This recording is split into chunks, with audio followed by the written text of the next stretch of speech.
today we have powerful introduction. How to create that? Last time we did the literature research. Is there any confusion about the last module? No, ma'am.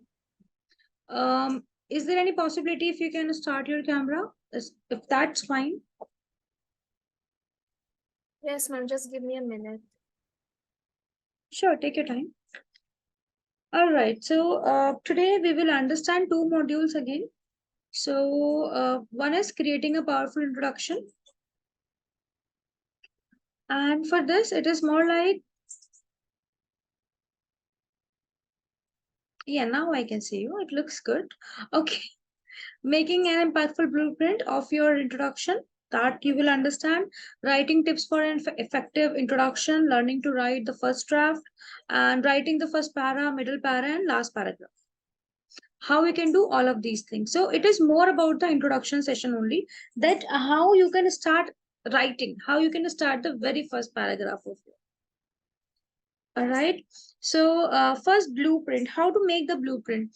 See, whenever you are going to do a research, okay, you have to have a previous understanding of it, right? So present your topic and get the reader interested. Means you give your topic, but before this, provide background and summarize existing research.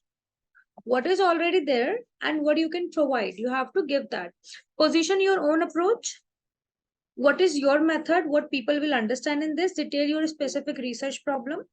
That what was the loopholes and how you eradicated them, and give an overview of paper's structure. So what people will see there, the content list. All of these comes under blueprint. Yeah, here you are not writing anything, Tarini. You are just deciding, okay, this is how I will write things one by one. Okay. Then introduce your topic. So make sure the introduction of your topic is quite interesting, that people want to see that, want to read about it. Either it is interesting or important. This is generally accomplished with a strong opening hook. So you have seen in many advertisements, in many of the articles, there are always some starting eye-catching lines, isn't it? Start with an eye-catching line. Opening hook should be there. The hook is the striking opening sentence that clearly conveys the relevance of your topic. Why your topic is important. You have to talk about it.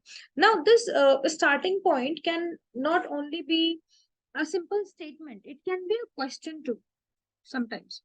Where through questions, you are coming to an answer that you are going to discuss. Okay. And then, just one second. Yeah.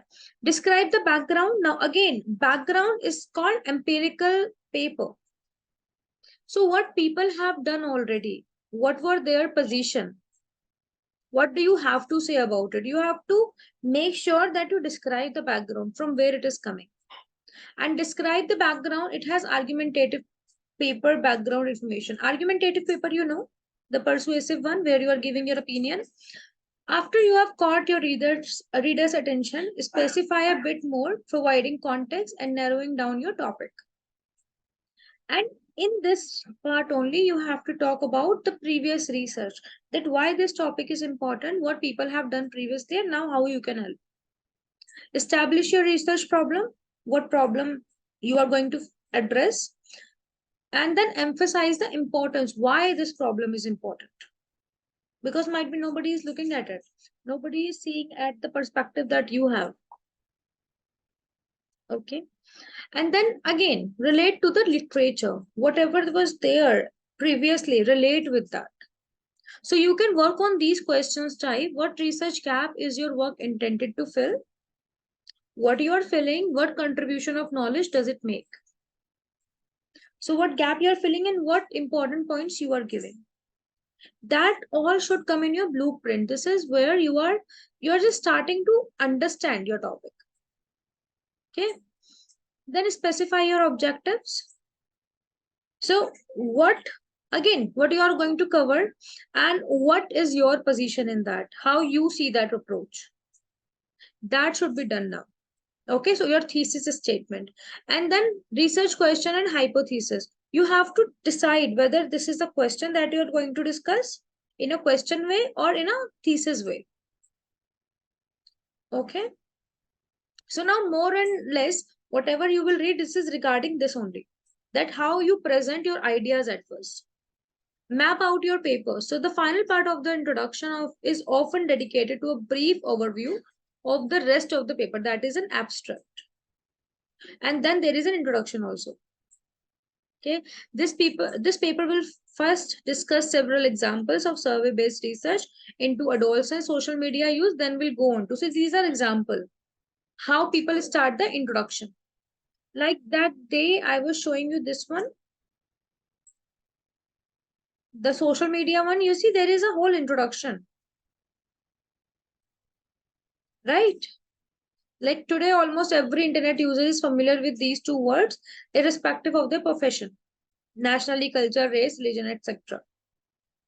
And then they are giving few statements or let's say quotes by some other people, a citation.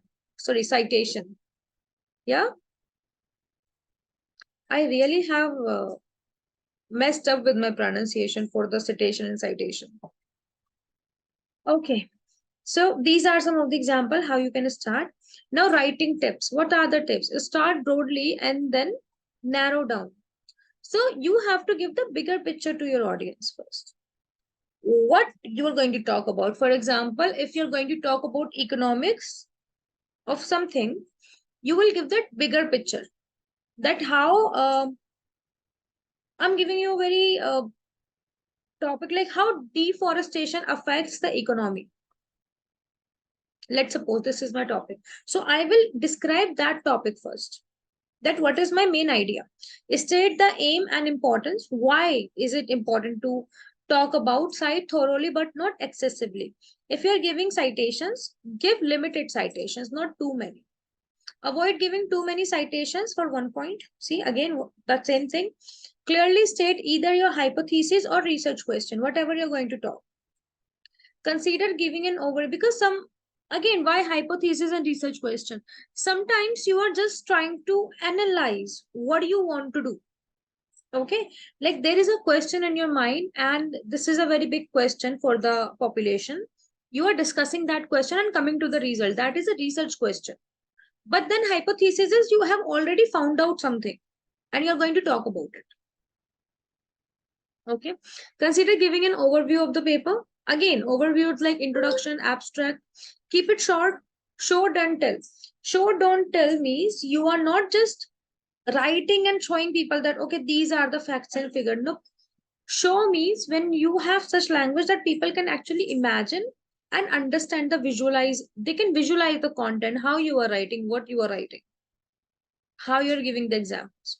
Don't bury your readers in detail. So let's suppose sometimes people give extra detail, superfluous language they use. Again and again, they are saying the same things in a more creative way, or let's say they're paraphrasing only. So don't bury your readers. Don't make them bored or too many details are there that it is not making sense. Check the journal requirements. What your research need, that is your journal where you are writing down everything, jotting down everything and finding out that what is needed for the next part and what is not needed. So check that requirement. Okay, set writing goals. Now again, you cannot do 10 hours research and writing in a day, right? So you have to decide how many sentences, words or hours you are going to write for. Okay, you can't reach a goal unless you have one. So write the goal down and work toward it. Are you aware of SMART goals? Yes, ma'am. Are you aware of SMART goals? I think so, ma'am. I'm not sure. Let me just give you one instance if you can come up with that. So it is more like written like this, SMART, and it is a acronym of something. Let me tell you what are SMART goals. It means specific, measurable, achievable, relevant, and time bound. Okay. Okay. If you create your goal in this way, for example, if I say I will lose my weight within 3 days, and that also 4 kgs. Can I do that? No, Nobody ma'am. can. But if I say I want to lose my 4 kgs weight and I have a time of 6 months, and for that I will be going to the gym 4 times a week and have intermittent fasting. Can I do that? I can do that, right? That is a smart goal, which is achievable and it has time foundation. So set your writing goals. Go for the smart goals. Be direct in your writing. Do not use passive voice or, somebody said that. No, what do you believe? It should be direct and active. It should not be I. No. Okay, like this essay will discuss, this research paper is discussed. In this research paper, it is found that in the clear and simple language, the way you talk to people. Okay, say exactly what you mean in the most direct way. Choose your words wisely. Again, this thing doesn't come in the very first time because people are not perfectionists, Tarini. So what you can do, you can write your first draft and then you can choose your word. That okay, is this word going right? If I am saying that nobody can ever climb the Mount Everest in one day. Now this is I'm generalizing and this is not a good statement even. But if I make it this way, have you ever thought of people who like are you the one who can climb Everest in one day?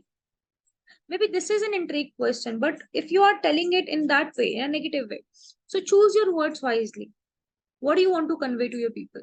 Always choose the simpler of 2 words. Use familiar vocabulary instead of lofty words from English language.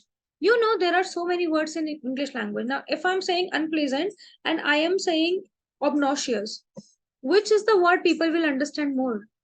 Unpleasant. Right? Obnoxious people might understand, but not at first.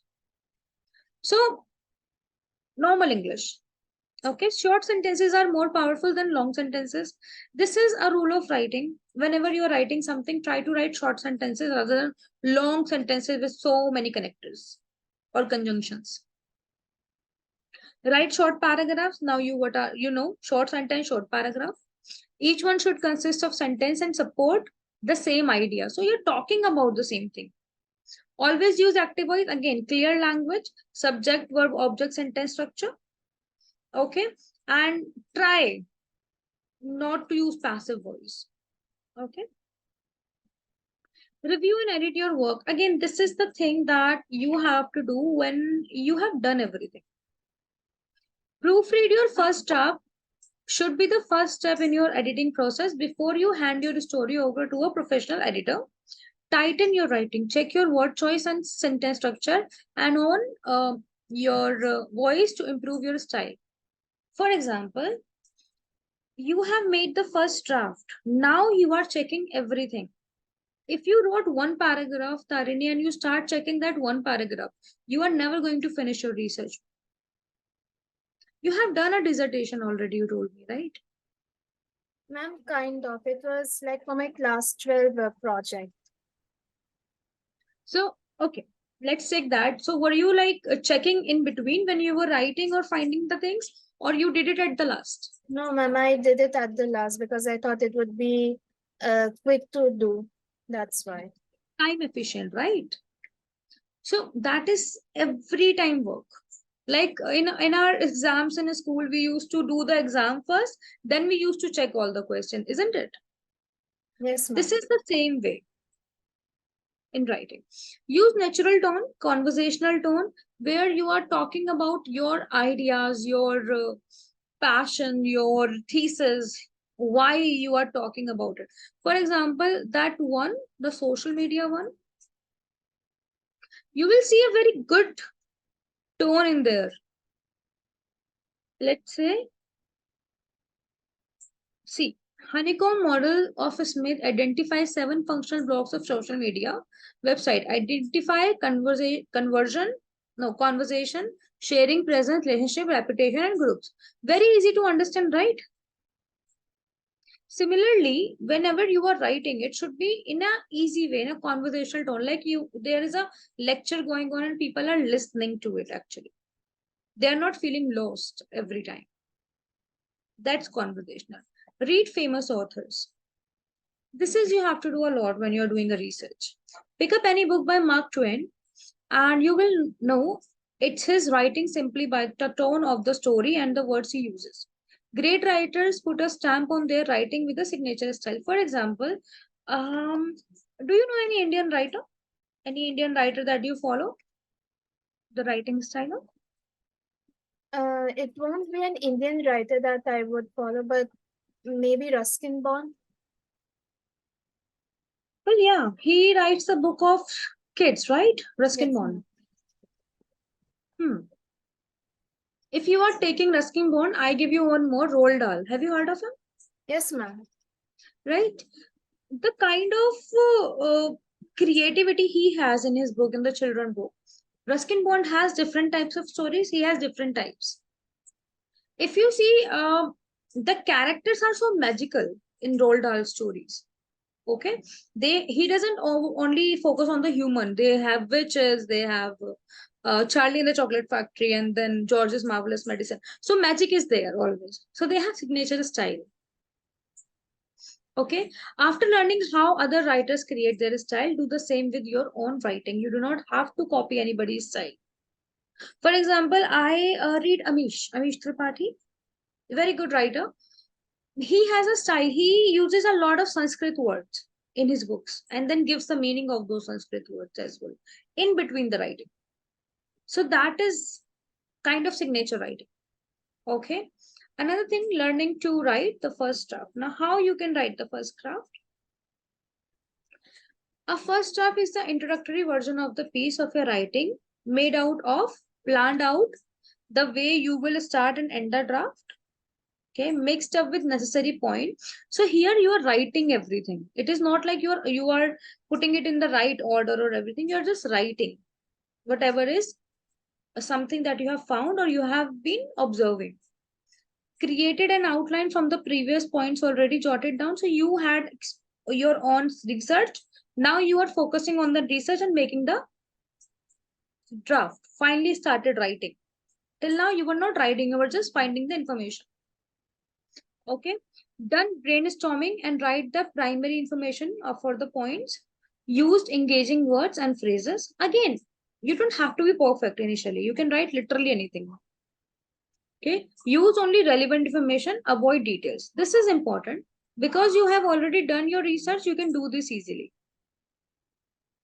Would you like to read these points? Yes, ma'am.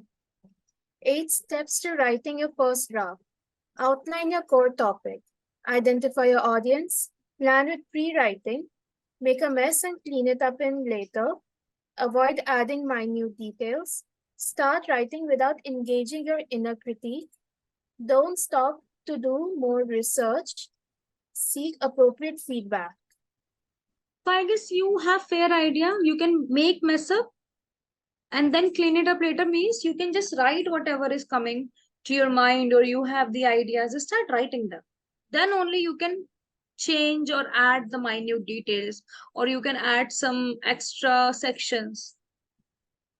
Okay, and this point says inner critic. It means, inside us there is always a critic says, yeah, this is not looking nice, isn't it? So Yes. you have to stop that inner critic. Yes, Tarini, you were saying something. Sorry. No, ma'am, I said you are saying correct. Right. Whenever I used to write Tarini, I always have my own critic. I was like, what kind of language am I writing? Is it good?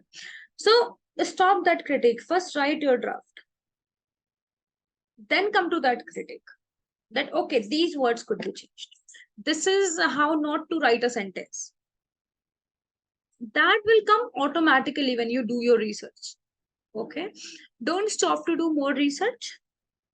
If you feel like that there in at this particular point of view is not getting enough evidences, do more research. If you feel like there is something left to read that.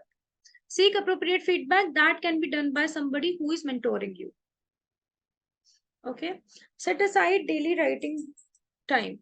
Again, make goals. Have you heard of pomodoro technique? Pomodoro technique, I don't know. Pomodoro technique, have you heard it? I think I might, ma'am. I don't remember now, most of them. Let me tell you.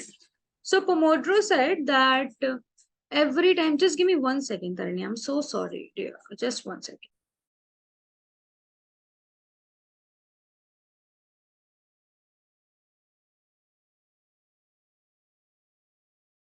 Sorry, Tarini. Okay, so what I was saying, could you remind me what I was saying?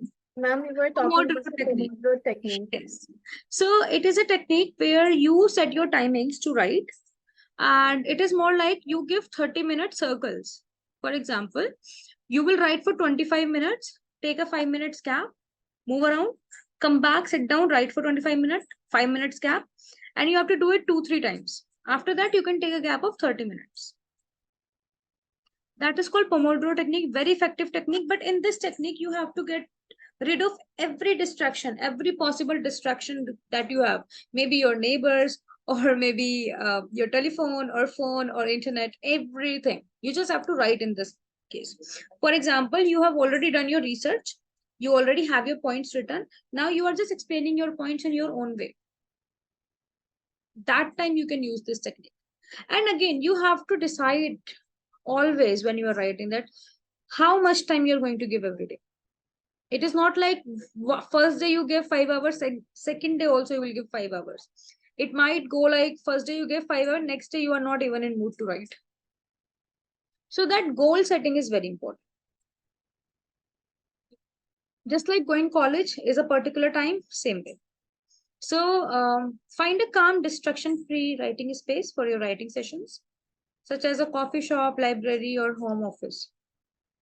Well, I guess only library makes sense here, because in India we do not have silent coffee shops, and neither we do not have so many home office. Only few people have that, right? Keep consistent hours and try to hit predetermined performance benchmarks. Like, what did you decide first to write? Think about it. Okay, and put consistent hours. Okay, I will write 500 words today. That you can do. If you're experiencing writer's block, keep writing. Writer's block is more like when you don't have any idea what to do next. That is writer's block. So in this case, you can do free writing. Just write anything. Maybe the ideas will come to you soon, and maybe gradually, but they will come to you. Use a pre-allotted writing time for free writing or writing exercises. So for first 30 minutes, you will be just do free writing. And when you are arranging the ideas, then you will do the final writing in your maybe text job. Make a schedule for yourself. Again, they are saying the same thing. Can you read these 3 points? Try to determine the best of your ability, the number of chapters or approximate word count of what you want your finished draft to be. Finally, divide that total by the number of days you plan to work on a screenplay or novel writing project. This should leave you with a series of incremental, easy to digest goals and benchmarks. Is there anything that you would like to understand? No, ma'am, all of them are understandable. It is talking about scheduling, then conduct basic research.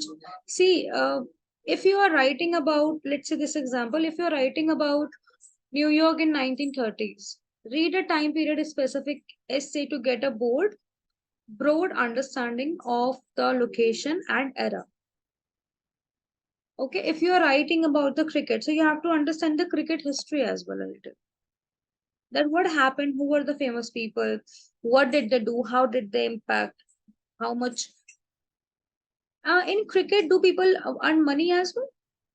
Yes, ma'am. I mean, it is very famous when it comes to illegal gambling. The Since, illegal gambling I'm aware of. yes, Uh, ma'am. Legally, do cricketers earn money? Like if they are winning Australia-India match, for Yes, ma'am, example, they win. they win money also? Yes, Okay.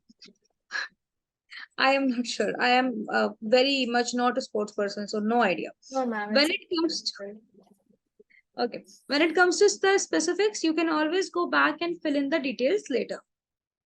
So again, if you feel like while proofreading you have missed out something, you can always read something else and come up with that detail.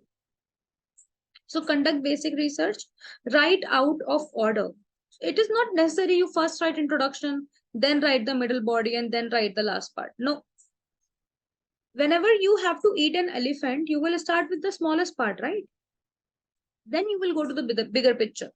Similarly, if you feel like that you are not ready to write the starting point, but some middle information you have and you are very sure of it, write that down first. Okay, so if you're struggling with an introductory paragraph or topic sentences, jump to the body of your essay and chip away at some of your body paragraphs. Okay, oftentimes this process can help you refine and clarify your thesis statement as you discover new pieces of information and argumentative pathways by working ahead. So it's more like you are not starting from the basics, you are starting from somewhere middle. If something comes up, you will also have, oh, this part I have left, I can do it for the next day. Allow imperfections. Again, you are not the perfectionist. The perfect word will not come, the perfect grammar will not come, the perfect length of the articles will not come. But you can start as you want, always, whatever you're comfortable with. Once that done, continue. Okay, focus on the big picture elements of your draft, like a strong point of view and making sure your characters motivation makes sense. It is not only talking about the research, but every kind of writing it helps. Okay, and write middle, beginning, middle, and last paragraph. So understanding paragraph. Do you know what paragraph is, Tarini? Yes, ma'am. What is it? Ma'am, it's just like a collection. It's just a few lines put together to form like a block of words. I don't know how to perfectly state that, but it's kind So they are short sentences with a bigger flow, and then again they are talking about the same thing again and again, but they are not repeating the topic. Okay, so it's like a paragraph is an individual statement of writing that discusses a central idea, typically with more than one sentence. Okay, but it doesn't repeat the topic, it just explains that. So paragraph parts, you have topic, sentence, development and support, and conclusion. Conclusion can also be the transition to other paragraph. Okay, so every time when we write a story or anything, we always have these three parts. The first, development and support, what do you want to say, what are the problems, what are the solutions, and conclusion. You have to do it in small paragraphs as well and full picture as well, like the whole thesis as well. Topic, sentence, also known as the paragraph leader, because they are the catchy ones, act as the body of the paragraph, elaborate and explain the idea with details.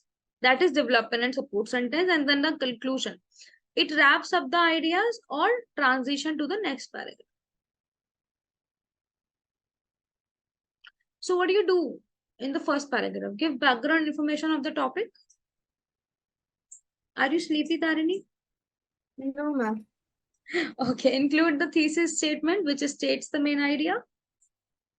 So again, it is more about first paragraph. What do you mean by first paragraph? What information do you get generally in first paragraph? Ma'am, it basically tells us almost the whole point of why we are going to do this research and stuff, and also hooks the reader in as to why we're going to conduct this research. Tarini, you are doing economics honors, right? So do you have Yes, any ma'am. economic relation between the countries? Any book related to that? No, ma'am, but I think we'll be doing it in my next year, like third year. This year you don't have. What topics do you have this year? Means what are Ma'am, the main subjects that you are studying this year? The electives, we call them. What do we call them? I do have an elective, like domain-specific elective, which is public finance and fiscal policy. That is about India. Yes, ma'am, India's public finance and fiscal policy. Any comparative book? Any book that you have seen? No, ma'am, but when I was in class 12, I once had to study a comparison between India and China. That is the old one. Okay. See, you will come across some of the areas where you will be comparing your economy with other nations. Definitely, that comes in every honors. Like in political science honors, also there was a lot more than that. Yeah, so again, whenever there is a book, they always start with the background of it. The first paragraph is the very basic idea of anything, right? Same happens with your research. You are starting with the basic idea that what people should know, what beginners should learn about. Then slowly and gradually, every paragraph gives more and more information. It may also mention the main point of each of the body paragraphs. So what you will learn further, that it can provide. Okay, second paragraph begin with the topic sentence that states the main point of the paragraph. Relates to the thesis statement. Again, you are talking about it, but paragraph may end with a transition again. So first paragraph you have written, and mostly in the paragraphs you will see the transition. Conclusion you will not see easily. Started with something, next. For example, if I talk about I don't have any common ground with you, I feel sometimes. But yeah, I guess, relate with the new economic policy of 1991, maybe? Yes, ma'am. 1991, yeah. So if you are going to explain that, first you will go with the background of the 1990, why we needed it, because it was the economic crisis in India, right? And then how Rajiv Gandhi made that, it came into existence, who was the leader to get that policy, what happened with that policy, what came in that, for like globalization, privatization, and capitalization, right? And then how these affected India, right? And then comparison between that time and this time, maybe. What was the economic growth then? What is now?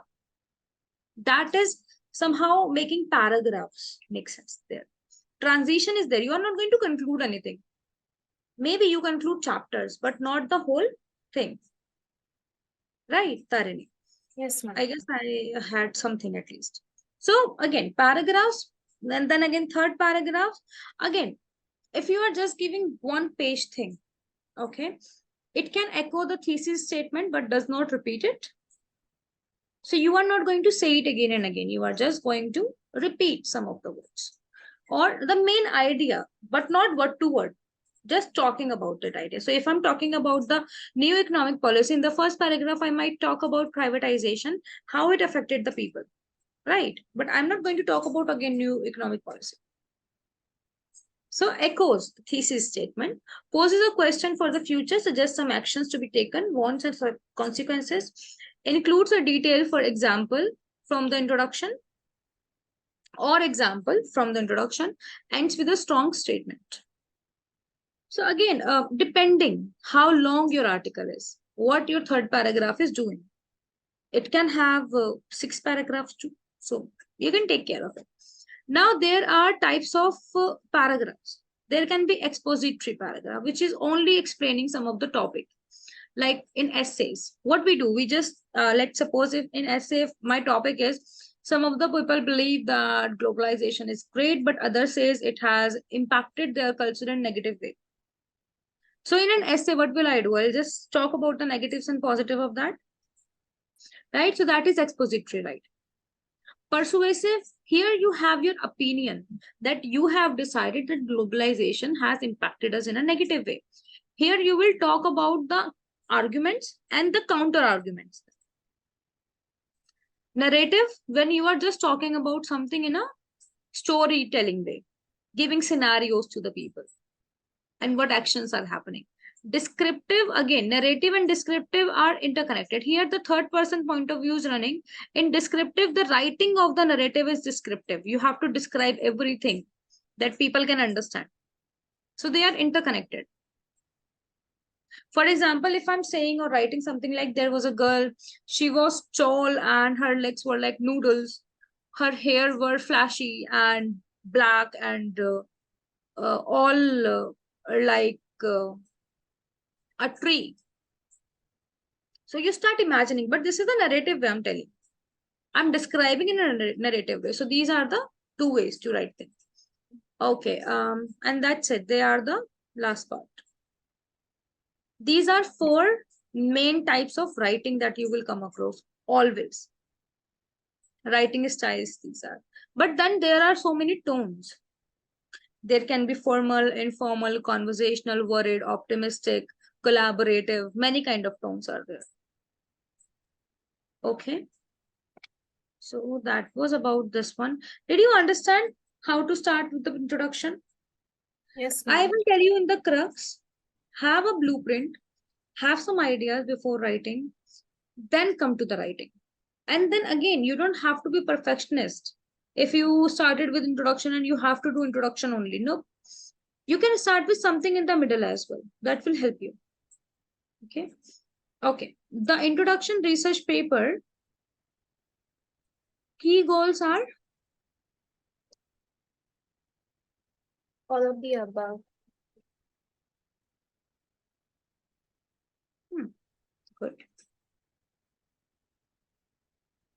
How should I start the introduction of the topic? Both A and B.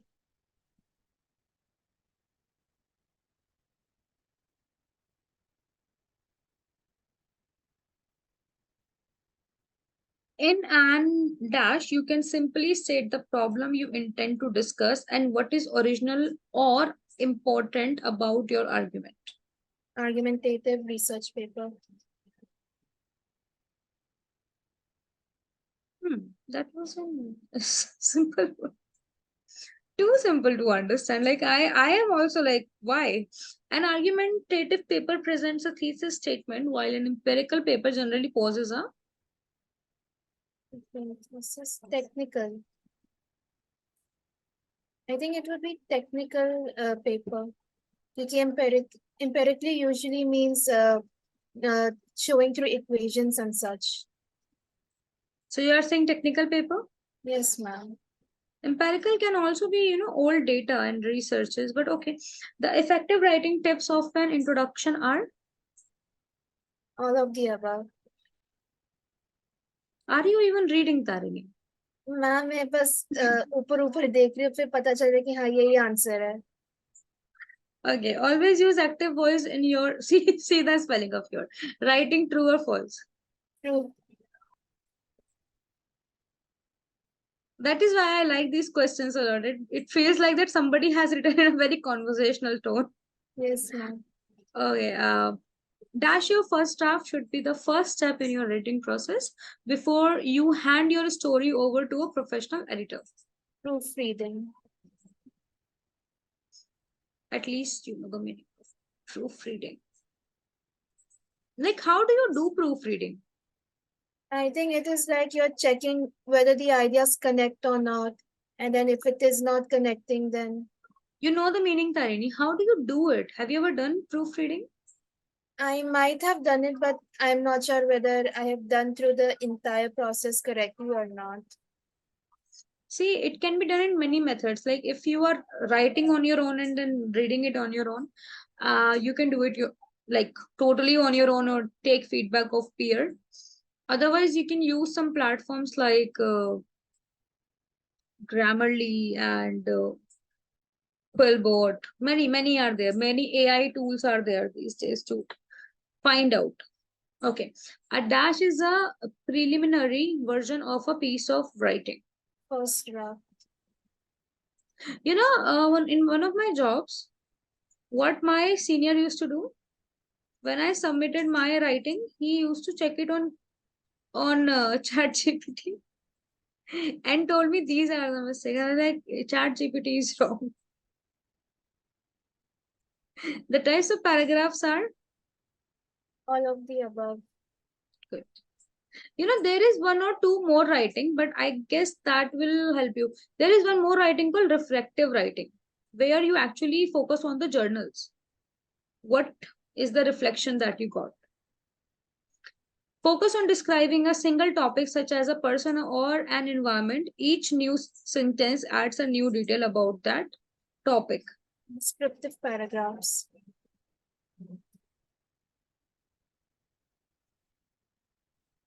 Okay, let's see your answerings. My goodness. Research paper. Told you. It was not technical. I told you in the empirical research means what data is available already. What was the previous research about it? Empirical. Old one. Okay. The rest is fine. Good job. Do you need a 5 minutes break? Then we can start another one. Yes, ma'am. So it's 42 right now. On 50, we can come back. Okay, ma'am. Do you need break or I can start right away? I mean, I can still go since थोड़ा सा ही हुआ है अभी 30-40 minutes ही हुआ होगा. Okay. Oh, your students are so much energetic. Trust me. The people who are quite middle age or in the other courses, they say, okay, we will take a break after this. Okay, so that is why I'm asking. Drafting methods and result section. So, what exactly now you have to do? It's understand the goal of having methods and result section. What is the conclusion? What is the result section? How to structure and outline the method and result section, preparing the text in accordance. So for this one, you will understand how to finalize your result. What will be your thesis exactly? What you will do with that? Because you have initiated something, now you will focus on results. Okay. Understanding the goal of having methods and results section. Now, what are methods and results? When you are telling about some approach, by that people can come up with a resolution or methods like in that introduction one, in that social media one, I told you that honeycomb method was there. So those are methods. Okay. A goal is a broad primary outcome. What do you want to do with that? That is your goal. A strategy is the approach you take to achieve your goal. So you plan everything. An objective is a measurable step you take to achieve a strategy. See, your strategy is to aware people.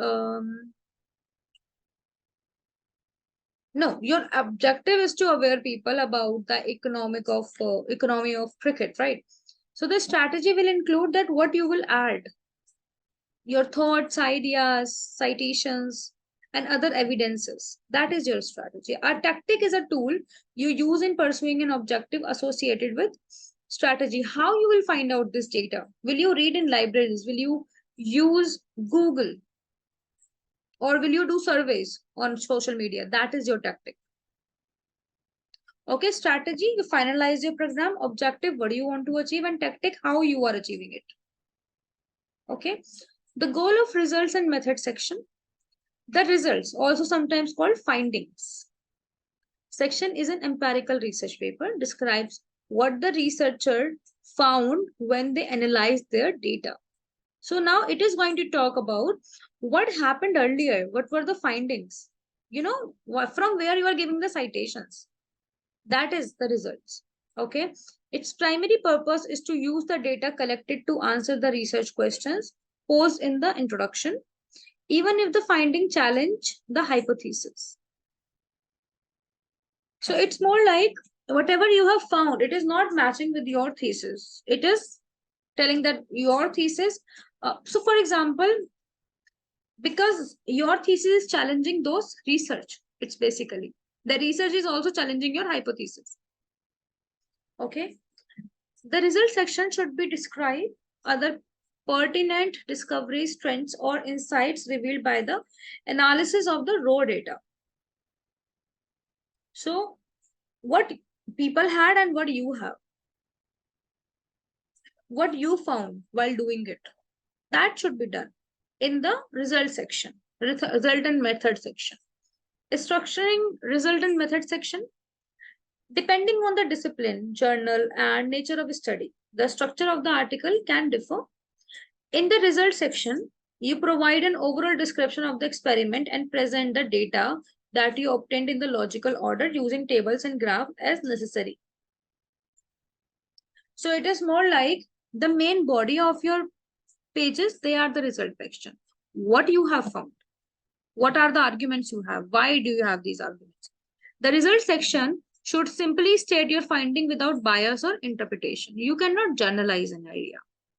You have to give the points that you have found with evidence. And again, do not superfluous your evidences as well. Make sure you are only choosing the evidences that make sense at one place. Data analysis. What is data analysis, Tarini? Now you're analyzing the data that you collected. That is data analysis. Would you like to read this one? Yes, ma'am. In some disciplines, the results section begins with a description of how the researchers analyze their data. In other disciplines, however, this information appears at the end of the method section and need not to be repeated. Here, the researchers can describe how they transform data to facilitate analysis. Example, converting audio recordings to transcripts. So, have you ever seen those documentaries? Yes, ma'am. On some geographic channels and all? Yes, They ma'am. always have something that from where did they get the data? Okay, they found old records and then they were matching it and then they were experimenting things, right? That is data analysis. What is already there? And then how you found this thing and you are coming up with something else. Findings. Researchers should organize findings in a way that reflects the study's design. So again, if you have introduced something, how you are putting your thoughts, how you're putting your thesis in the right order, that is your study design, reflects the study design. What did you understand first, second, third, and then you are giving. Because see, when you start reading, you also analyze that what I will do first, what I will do next, and accordingly you research. So that reflects your study design. How did you study? The general rule in reporting your finding is to give the forest first and then the trees. What does it mean, Tarini? We give the forest first and then the trees? Ma'am, it means go with the broad data and then start narrowing it down. Very good. This is true of the result section as a whole. Begin with the central finding and then move to the more peripheral ones. Same thing, narrow down. See, if people do not know what they're going to read, they will never read it. If I don't know if understand this, if you do not know if this class is going to help you or not, why would you take it? Similarly, if I'm going to read an article and I feel like that there is nothing to read, I will not read it. I don't want to waste time, right? Elements required in the result section. So what elements do we need? A very short introductory context that repeats the research question and helps you understand your result. Basic understanding. Report on the data collection, recruitment, and participants. If you did an experimentative research, who were the people who helped you? Okay, a systematic description of a main finding in a logical order highlights the most relevant result. Means what is the crux of your whole research? What is the topic? Other important secondary findings such as secondary outcomes or subgroups. So where did you go? What research did you find? If that is a research about many states in India, how many states give this data? How many the states come up with this data? What were the other subgroups? So that is the outcome, the other sections. And visual elements. Visual elements are like pie chart, graphs, honeycomb model that was there, and some visual should be there. Figures, chart, maps, tables, everything is there in visual elements. And that you need in result. Result basically is the idea that you are giving in many ways. So you are explaining your hypothesis. It means you are giving your findings, your results. Sorry. Can I have some water if you don't mind?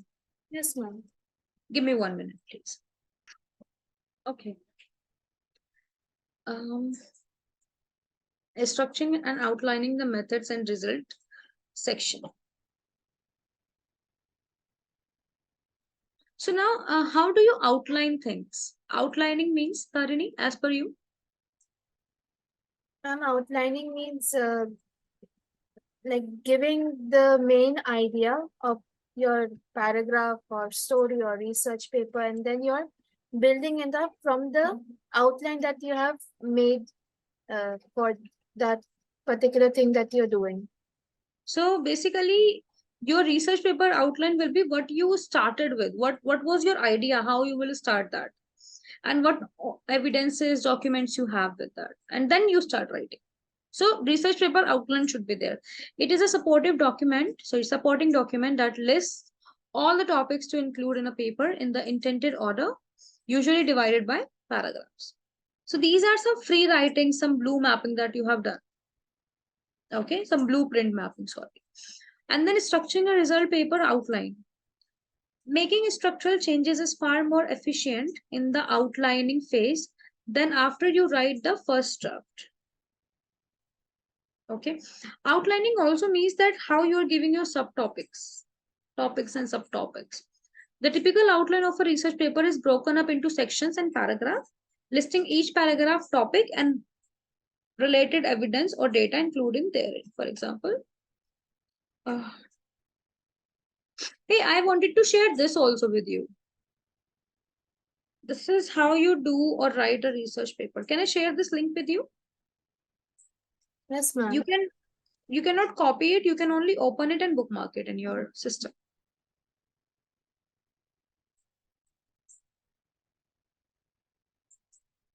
Done, Tarini? You're on mute, dear. Ma'am, just give me 1 minute. Okay, sure.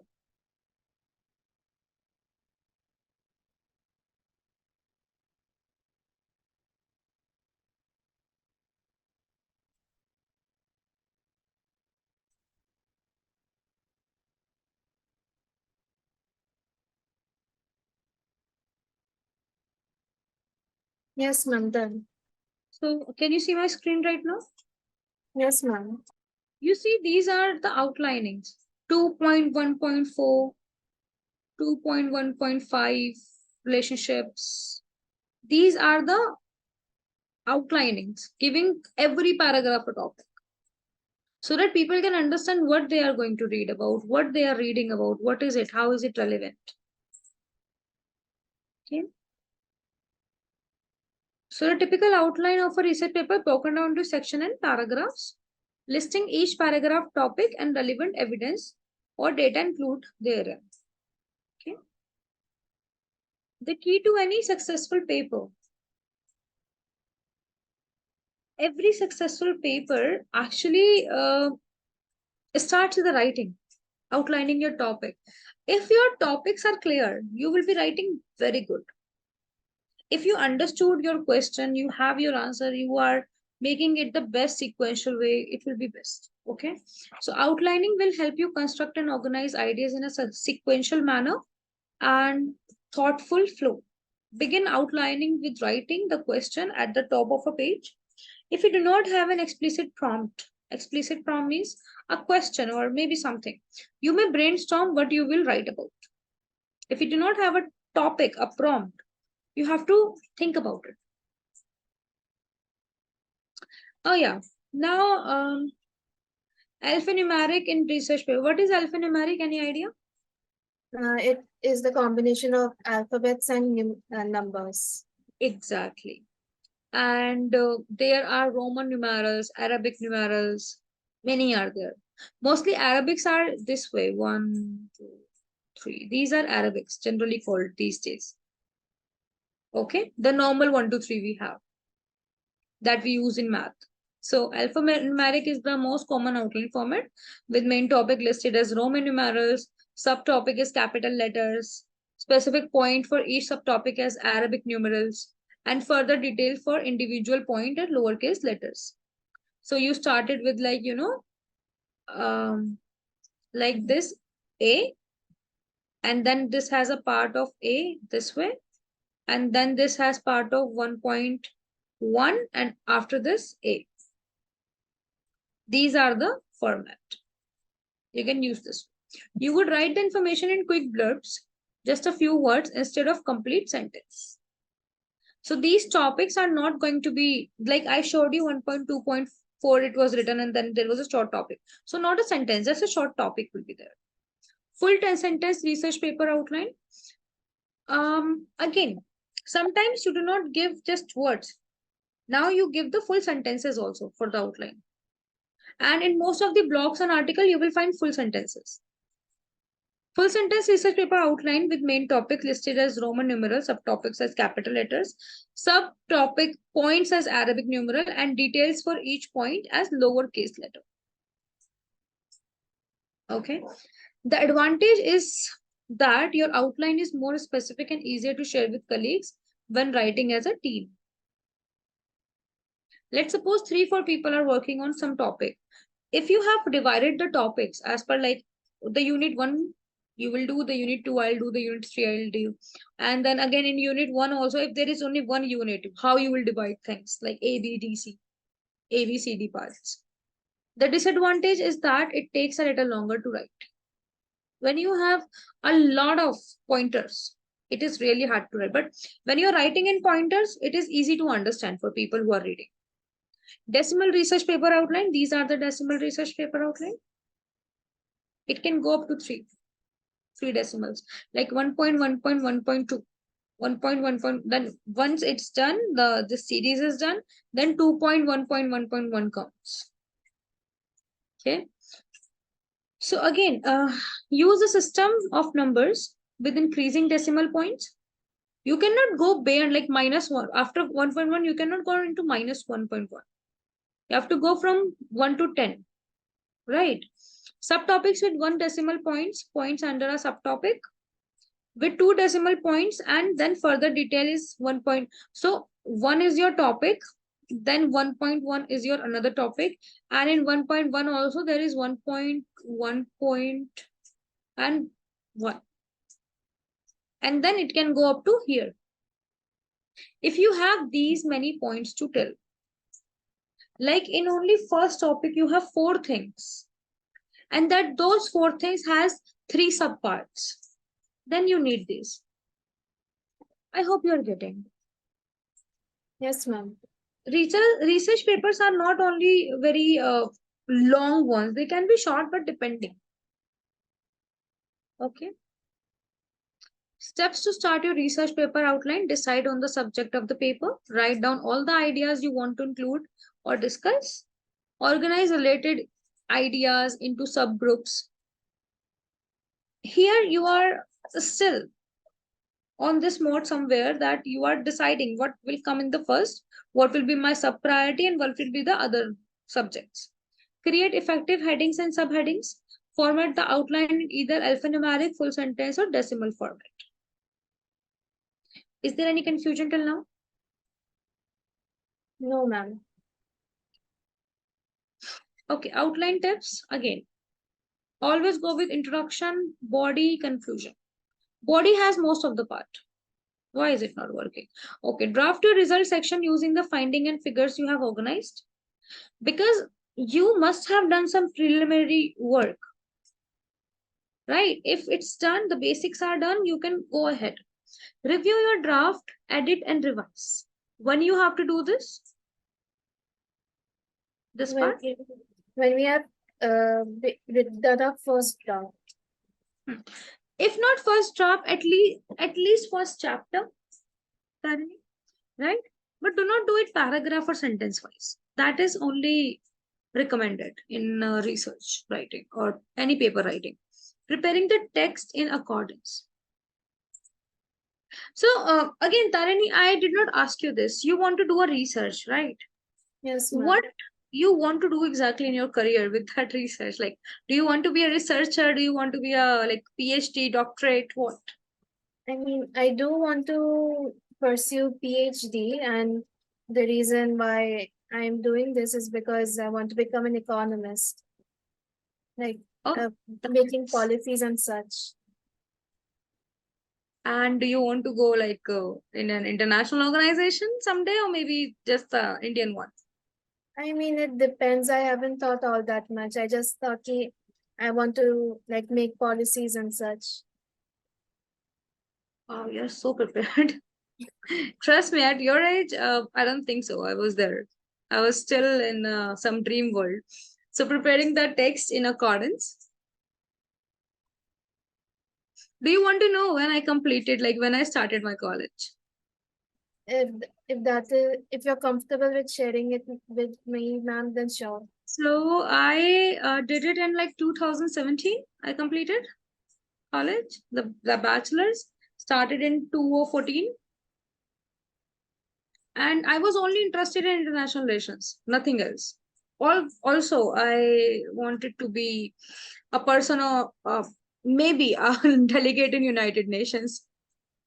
That was my dream, which did not come true. And now, when US is also not the part of UN, is it still the part of UN?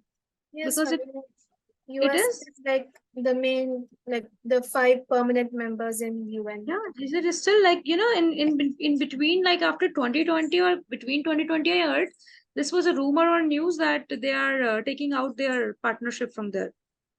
Yeah, ma'am, but then it didn't happen. Yeah.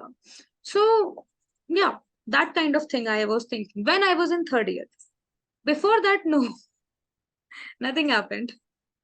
So, choose a specific and accurate title and subtitles. See, once you have decided the outline, Tarini, it is very easy to write. If you have no idea what you're going to do, you have done no research. And whenever you do the research, never ask any AI tool. Do your research on your own. Go with Google, go with the old fashioned books. That research will be more impactful. Okay, then any other research. This is very important part of your manuscript and can affect readership. If you have good subtitles and titles, people will read them and they will understand what you're talking about.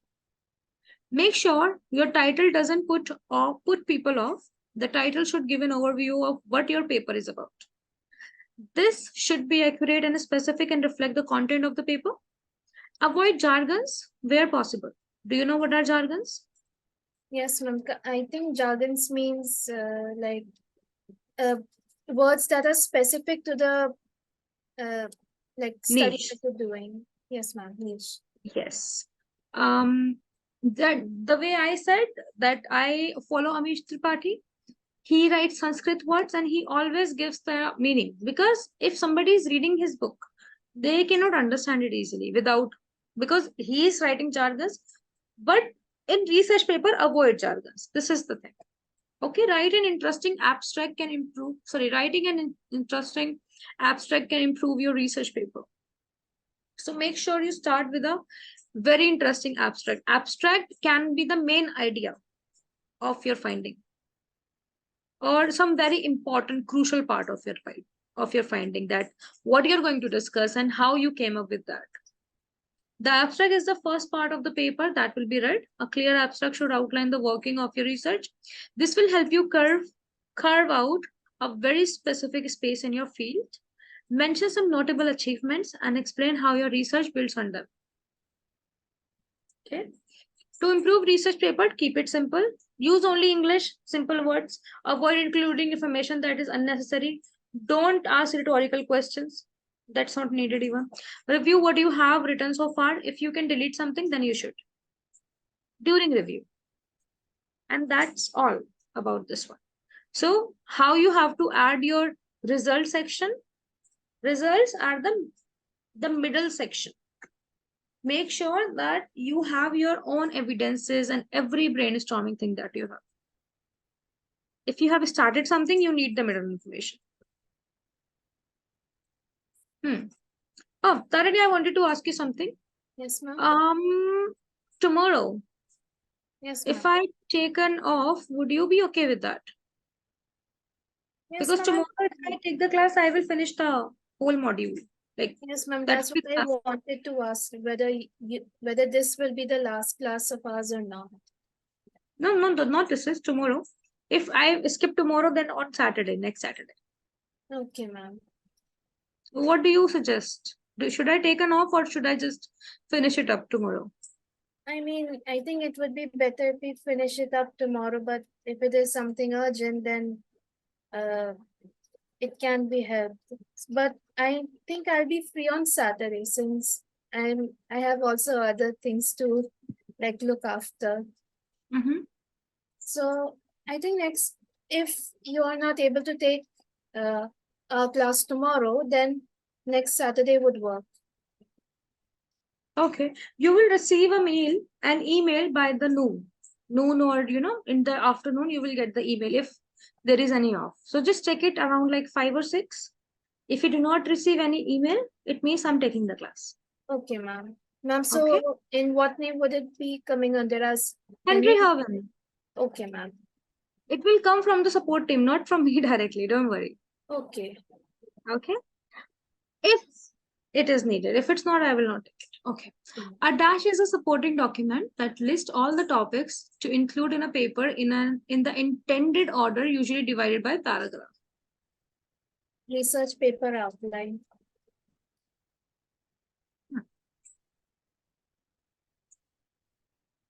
The typical outline of a research paper is broken up into dash and dash. Sections and paragraphs. I was confused between this section Yes, and because points. both of them can be correct. Maybe we'll see that. Yes, ma'am. Will help construct and organize idea in a sequential manner and thoughtful flow. All of the above, because both. I like think it outlining. Yes, ma'am, but Framing and sketch, I did not read anything. yeah, ma'am. So maybe outlining would be the better answer. That will be a direct answer, no? Yes, ma'am. Okay. Dash is the most common outline format. Alphanumeric. What is logarithm? Log. Logarithm. Yes, log. Okay, like log. Yes, ma'am. Mathematical log. Yeah, got it. The different kind of research paper outlines are? All of the above. Yeah, that's true. Dash outlines have the same organization as alphanumeric outlines. Organization. Organization means, same order as alphanumeric outlines. Oh. Then I guess it should be none of the above. I don't know. I think it should be A and B both. See, in full sentence research paper also we do that. Same alphanumeric outlines. In decimal also we do that. Okay. It can be A only. It should be A or A and B both. What do you say? What should I put? I think we can go with A and B. I am just thinking it can be A also. Decimal research paper outlines are recommended for dash writers.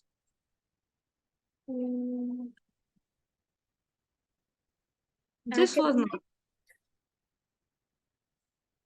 Maybe. We can see this later again. The questions I'm not sure about, I always become optimistic about them. Okay, the tips to follow to improve research paper are? All of the above.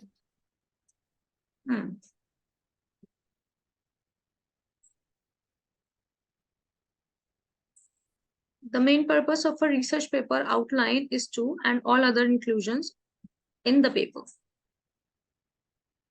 Both A and B.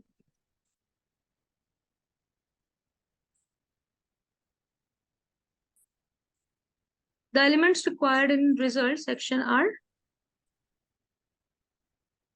All of the above.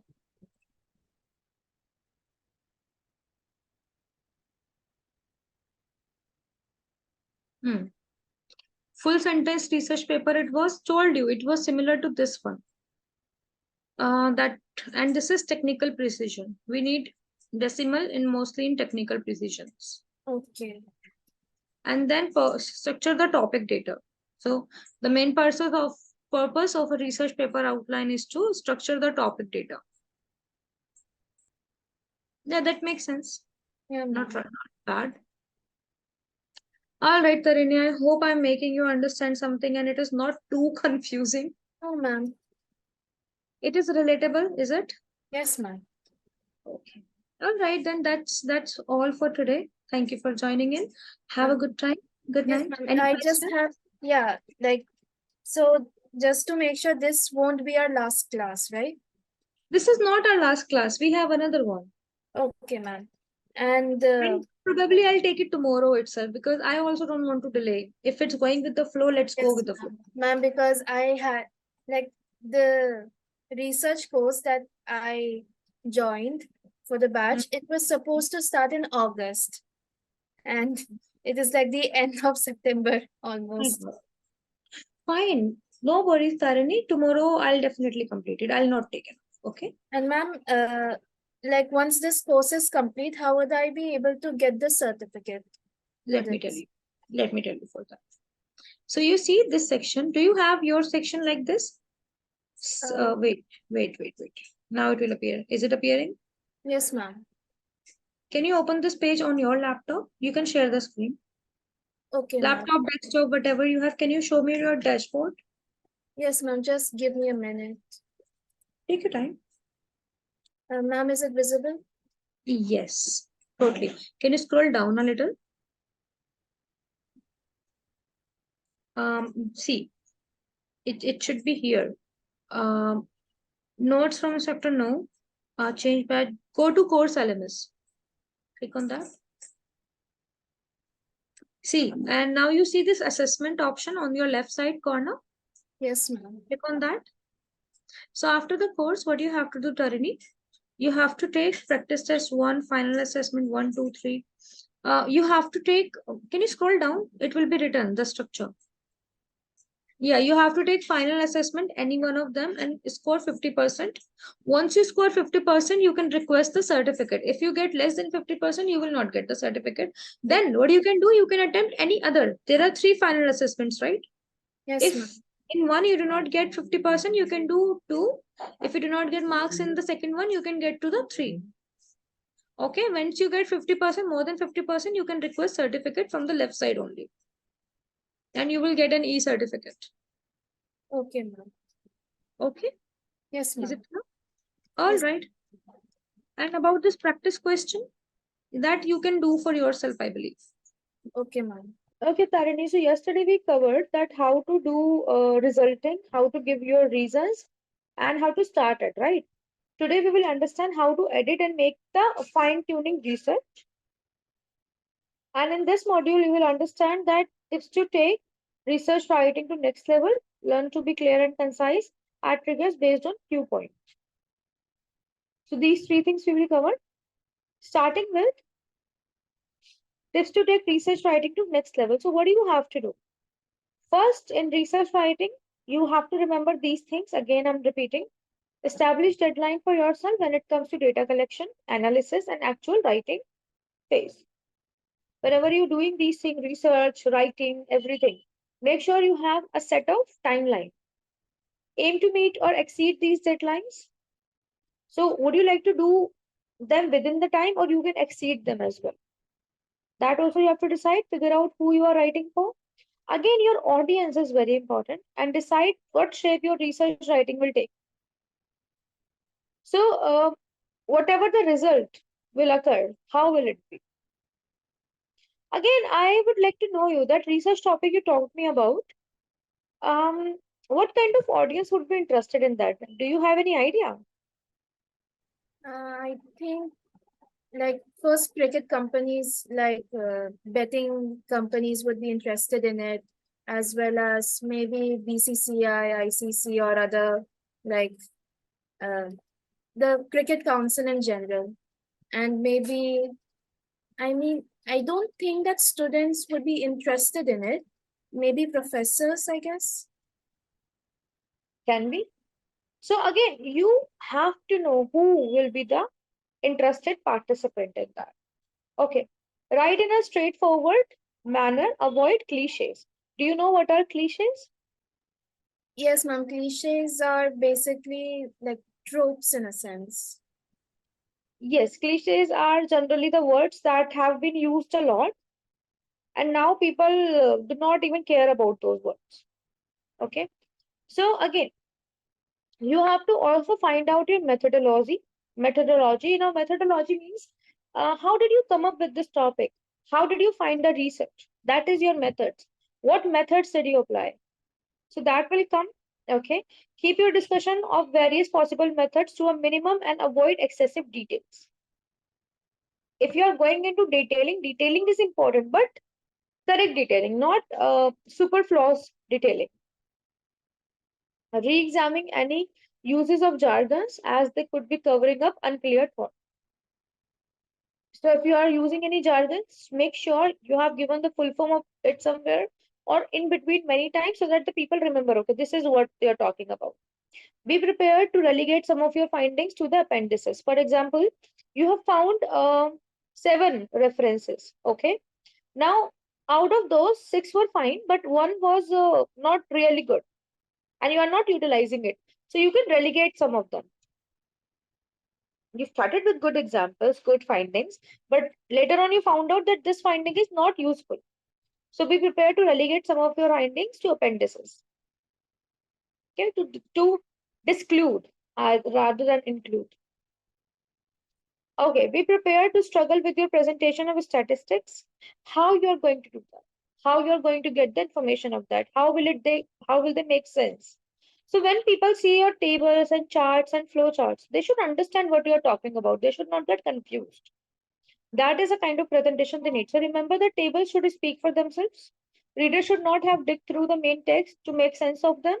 Share your writing with readers of various levels and always proofread a hard copy of your writing. Okay, so whatever you have written, print it out and see it once. Because when you are reading that hard copy, you can actually make changes in that, and then you can correct it on the uh, what or wherever you are writing.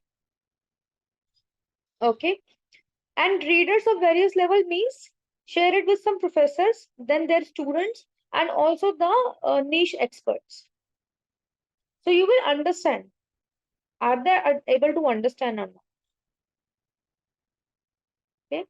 Start broad, then dive into the specifics. This one you know already, right? Give forests, then trees.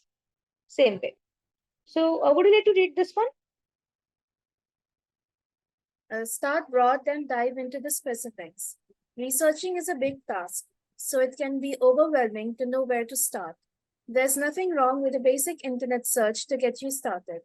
Online resources like Google and Wikipedia, while not always accurate, are a great way to orient yourself in a topic since they usually give a basic overview with a brief history and any key points. Is there anything you would like to know or you understood?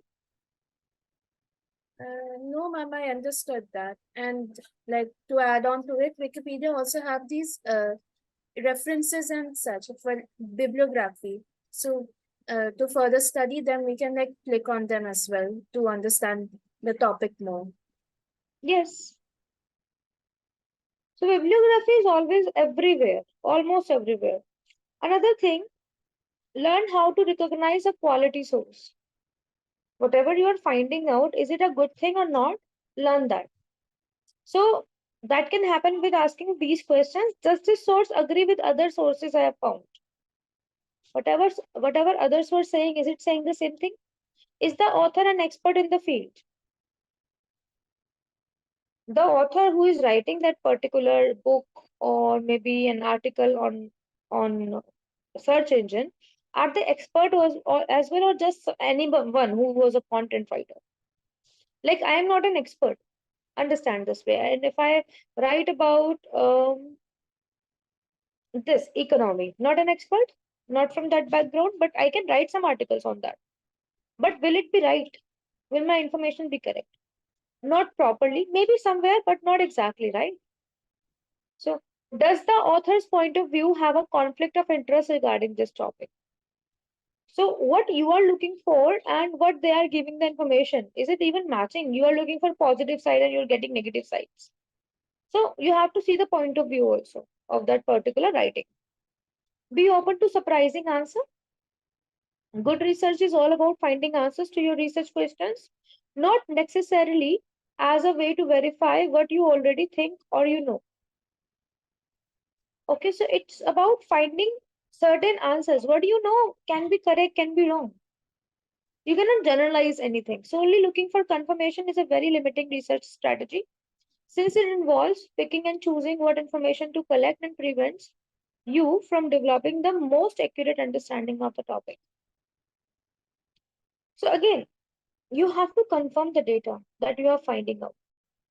Okay, you cannot just limit yourself that this is written, it is right. No, you have to compare, you have to research more, you have to go with other abstract, other knowledge, data, everything. Stay organized. Again, whenever you are making your notes, whenever you are preparing your bibliography or anything, Tarini, you have to make sure that you bookmark your internet browser. Okay, you can save some videos and PDFs. You can also use index cards. Like, there are certain A6 cards where you can write your bibliography sometimes, or whatever point came to your mind, you can write it down and just keep it with you. So that is an index card, and an annotated bibliography that keep you updated as you move ahead. So again, you write it somewhere. It's not like you are just reading it and leaving it. You have to take care of everything that you are going to put in your research. Research is quite important for you because it also verifies your career objectives somewhere. Take advantages of library resources. Would you like to read this? Sure, ma'am. Take advantage of library resources. If you still have questions about researching, don't worry. There are plenty of places out there to help you out, even if you're not a student doing academic or course-related research. Be sure to check out library websites for research guides or access to specific databases. Anything? Any question with this one? No, ma'am. I generally ask you to read those ones that are easy to understand. Even if you do not understand that, it's okay. I'm always there. So writing concisely. Now, what do you mean by concisely, Tarini? Concisely means in a short and crisp manner, like writing it in a short and crisp manner. Exactly. Now, writing concisely will improve your work by keeping your point focused, ensuring your arguments flow clearly, and helping you stay with the word allowance of your assignment. Let's suppose you have to do a case study, a research study, not what you have decided, but something that is new to you. Here, if you keep your comments concise, it will help you more. If you are explaining needless, nobody is going to read that and nobody is going to make any sense of your research. But you have given the exact information that people are looking for, they will definitely like it. For example, have you ever seen those Google snippets? No Uh, idea what I'm talking about? Google exhibits. No, snippets. Let me show you. So, for example, if I just write how to improve communication skills, you see these? Yes, ma'am. These are called snippets. Now, because if you are interested in these things, you understood these pointers, you might go with this website. That is why your research is important. Where did I go? Okay, so that is what I was talking about. You have to give very concise information. If your concise information is right, people will definitely read that.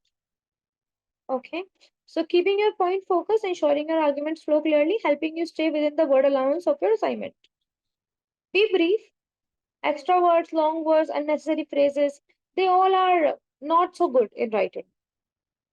Sometimes you must have seen in some of the school books, every book has very concise topics, but whenever we take the help book, it has some topics that are not even relatable. That is not good. Same way, you have to make your research in a way that everything is making sense. Use word fully understood by you. So use those words which you understand, which as a reader you can understand. Okay. So while there is nothing wrong with using advanced vocabulary, always prioritize clarity and precision. I gave you example last day, unpleasant or obnoxious, and you picked unpleasant. Unpleasant is also not simple vocabulary, it is intermediate somewhere, right?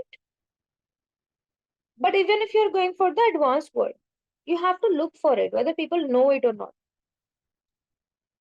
But I guess in your field, you can use your keywords, your niche words, right? Yes, ma'am. Try to write in active voice. This is very clear to you till now, I believe. Okay, use qualifiers and intensifiers properly. Qualifiers are the words like to, most, better, which talk about the quality of something, adjective, using words. And then there are intensifiers. What are intensifiers, Tarini? They like intensifiers might be, for example, very, too much more. Those like produce very strong sentences. Yes, like extremely, right? Those kind of words are intensifiers. So use these kind of word qualifiers, intensifiers. They are almost same. They focus on what they are saying. So use them very clearly.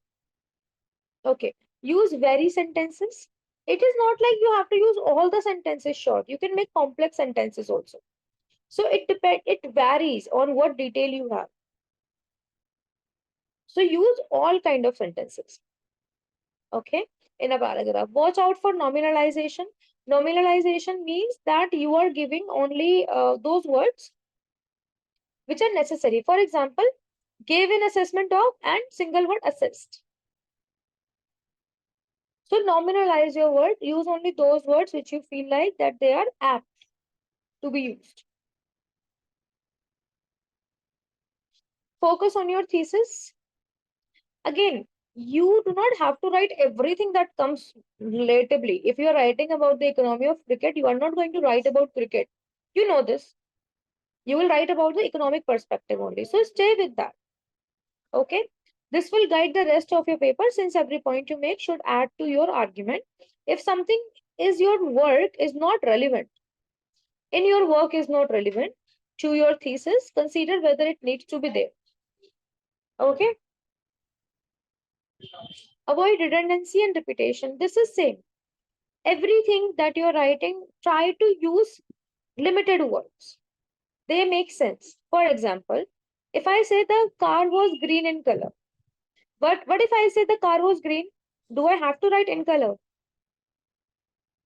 Green is referred to color only. Yes, ma'am. If I say the car was tall, and if I say the car was tall as if it was Eiffel Tower, that is not needed. Tall means people know what is tall.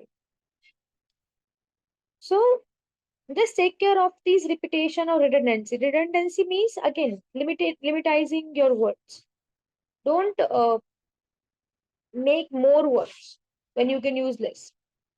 Um, this is something that can only happen on a platform. Just give me one second. Cue points are kind of, let me just tell you first, brief you first, what is this? This can happen on multiple platforms, websites, where you decide that what should be there, like what comes where, what page will come there, where. That is kind of cue point. Okay. So understanding cue points are markers that you insert at precise point on the timeline. Okay. Means if I have received this much, if I have done this much, it means I have to work on our next topic, next segment. That is your cue point. And they are also called triggers. Okay. They help you visually define when objects should appear and disappear. So when do you need a picture? When do you need to segment your research? What topic will come next? That can be done with cue point. And I don't think it will initially help you. This is a topic which was very out of this syllabus. I just found out, but you should at least know about it if it's there. So adding cue points, to add cue point, right click on the timeline like this. Okay. And these are the softwares that you use. You can also check once. Right click in the timeline where you want to cue point to appear from down. So this is how you use. So this is create cue point at playhead. This is, I guess, the page, playhead, the software. If you're working on a slide where you need to sync multiple objects and animation, you can quickly set multiple cue points while you listen to your slide audio. So this is the research that you present with audio, not with the writing one. For example, have you ever seen how professionals make videos? They segment different parts of the videos, then attach them. Yes, This is ma'am. the same thing.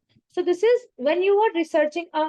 You must have seen. For example, if you have ever watched Bear Grylls, Man versus Wild, Yes, ma'am. yes. If you hear his audio version, you will hear that there were cuts, many cuts in the audio.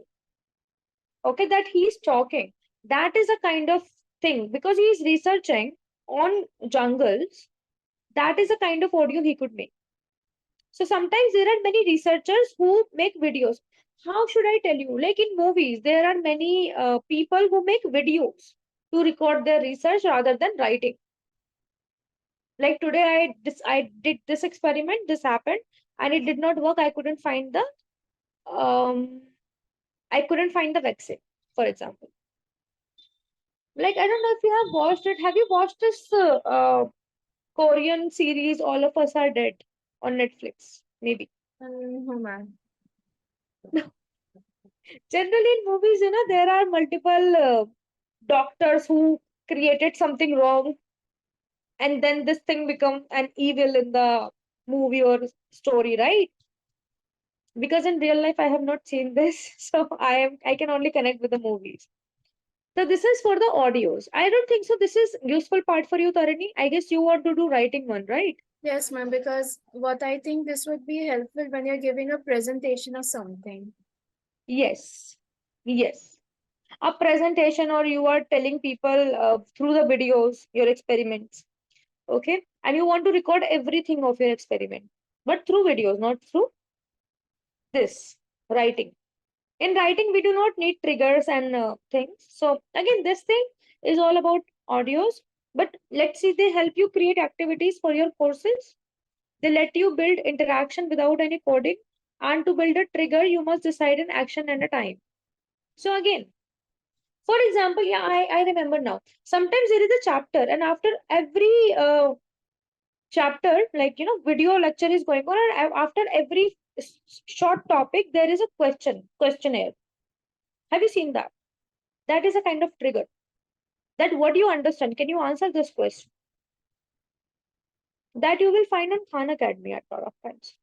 So how to create new triggers? I guess whenever you use triggers, you can see this and understand that this is not that tough when it comes to a website of this. It's just like you are working on Excel or some other dashboard. I did not do the questionnaire, right? Let's do that. Okay. Who is the writing researcher? We did not see that. I Yes. did not read that to you. I think this is the. I'm just picking anything right now. We will get it. Okay. Dash are markers that you insert at precise point on the timeline. Few points. The importance of triggers are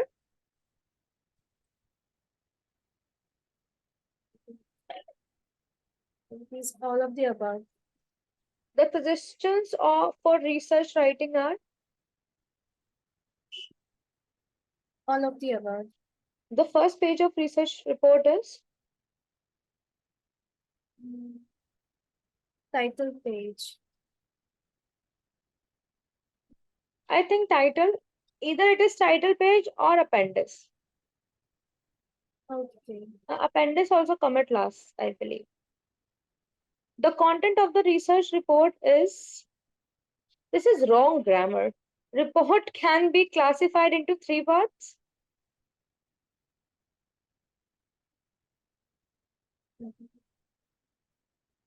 Research report is can be.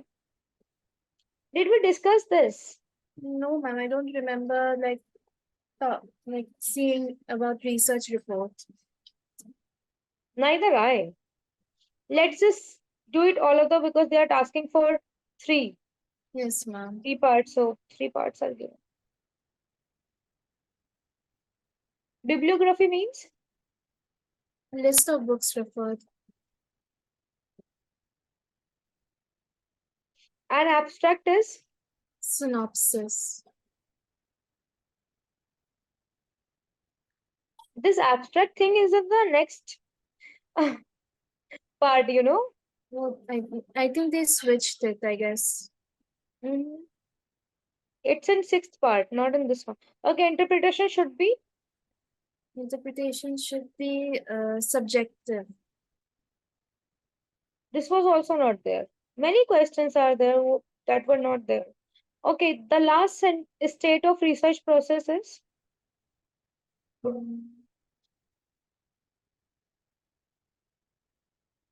Research design.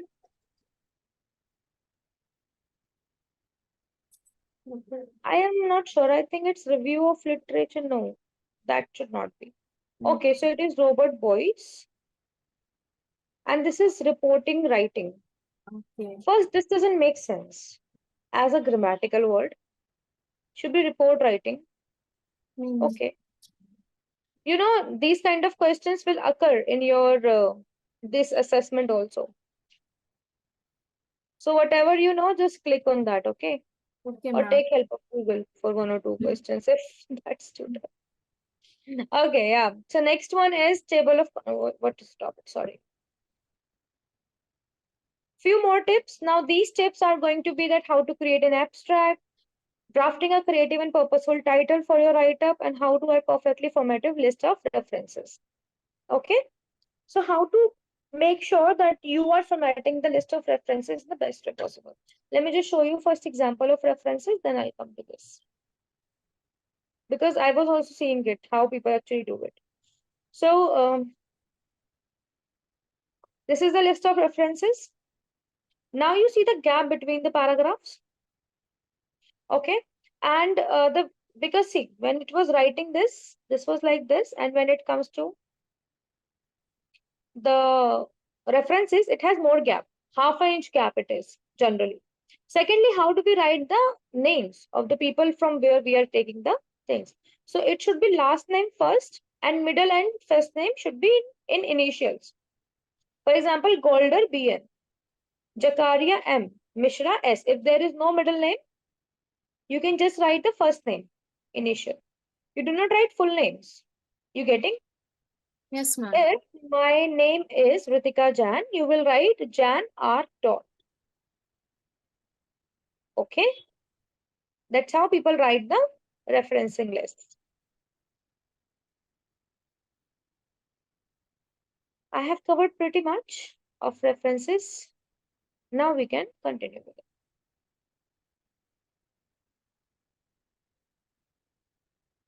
The main reason of citing references, you know the reasons, so that you can showcase that what you have researched, how much you have researched, and you did not go anything beyond that people do not agree, or how you achieve some of the goals, or you are not plagiarizing anything. So avoid intellectual dishonesty. Presenting ideas of other scholars without proper recognition goes against scientific ethics. While this is not the highest of ethical requirement, it is simply basic decency. And this is because we humans have a strong sense of ownership, not just of our physical properties, but also of our intellectual works and achievements. Now, let's suppose I wrote a poem and you also print that poem in a magazine, but you did not give me the name. How would I feel? You would Similar way, if you have made an assignment, it went on the, like you have made a chart paper, let's say, very beautiful one, and it went to the college wall, the main wall of the college, and your name is not there, Tarini, how would you feel? I wouldn't Similarly, be happy. so that feeling should come with the people who are writing. That is why we should not do this. To avoid plagiarism, respect for intellectual property rights. Same thing. To provide evidence, to give details on source document. I don't have to read this, I believe. Yes, ma'am. Right? Referencing correctly. Now, how to do it? Helps to avoid plagiarism by making it clear which ideas are your own and which are someone else's. Shows your understanding of the topic. Oh God, these are same thing till now. Now, this is you have to understand. Reference list should appear in the end of the paper. It provides information necessary to a reader to locate the retrieve any source you cite in body or the paper. Each source you cite in the paper must appear in the reference list. Likewise, each entry in the reference list must be cited in your text. You have given somebody's name, but you have not used. his writing. That is also not right. Your references should begin with on a new page separate from text of the essay. So on a new page, you should write references. All lines after the first line of each entry in your reference should have indented 1/2 inch from the length margin. This is called hanging indentation. I showed you the gaps, those gaps. All authors' names should be inverted, means last name should be provided first. Author's first and middle name should be written as initials. For example, if the name is Jane Marie Smith, would begin with Smith JM. If the middle name isn't available, just initialize the author's first name, Smith J. Got it? Yes, Okay, ma'am. italicize titles for longer works. Example, books, edited collection, names of newspaper, and so on. If you have so many names, and they are names, italicize. Not the author's name, but the book's names. Okay, do not italicize, underline, or put quotes around the titles of shorter works, such as chapters in book or essay and edited collection. So if you have given only one line from somebody, you cannot italicize anything. Give the last name, first name, and middle initials of the author of a particular workup to and including 20 authors. So it is more like if you're writing a list of the writers, okay, and there are 20 writers. So you can also use, those 3 dots that come together. Yes, ma'am. You can do that also. You don't have to write every name. Okay, use an ampersand, this and before the last author's name. If there are 21 or more authors, use an ellipsis, but no ampersand. If there are limited names, use ampersand.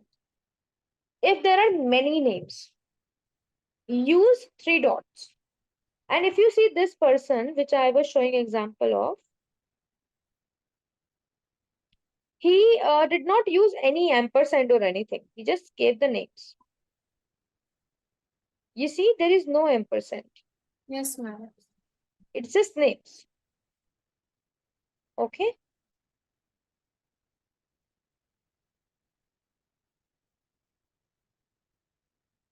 Okay.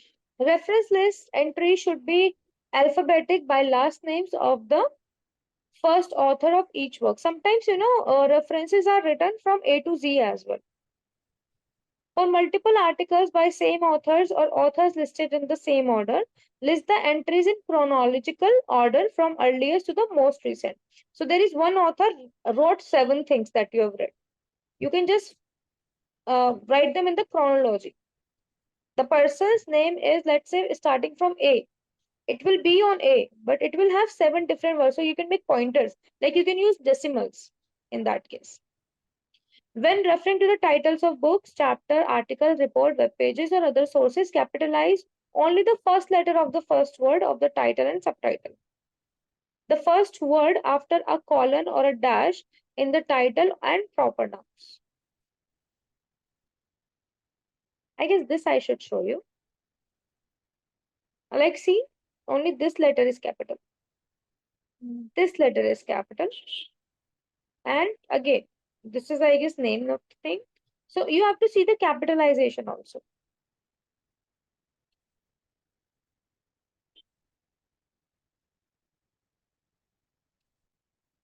How to create an abstract?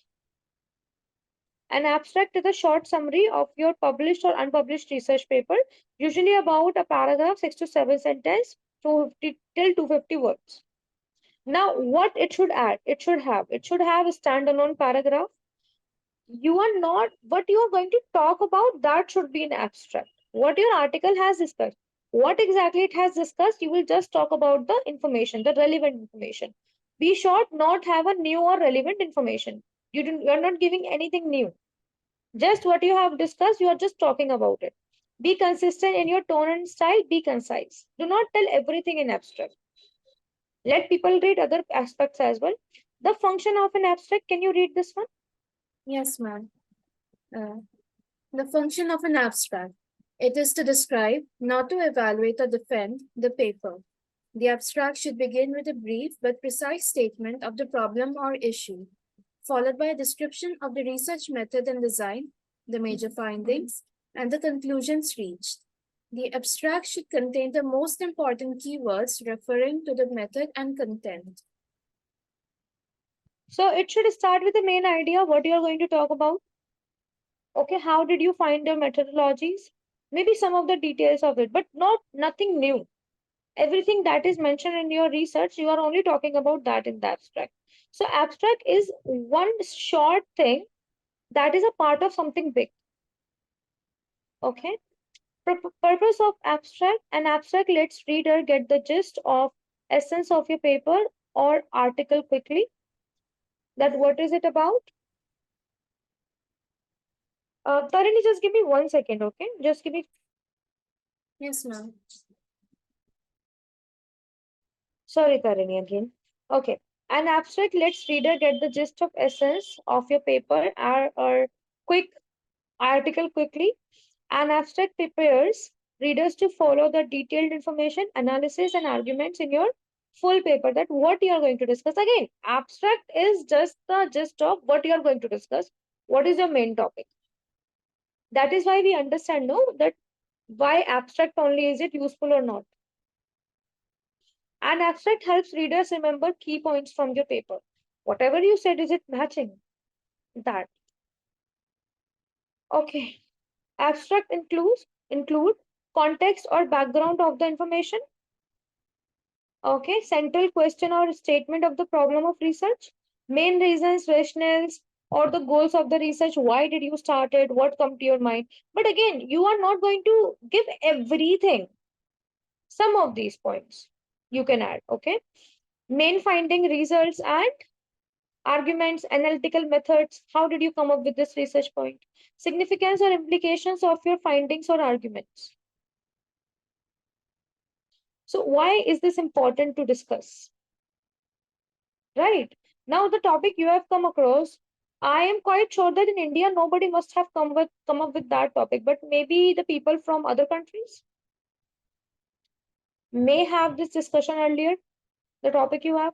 Again, I am not sure. I'm just giving you one area of going outside of the box, right? Elements will be introduction, research significance, methodology.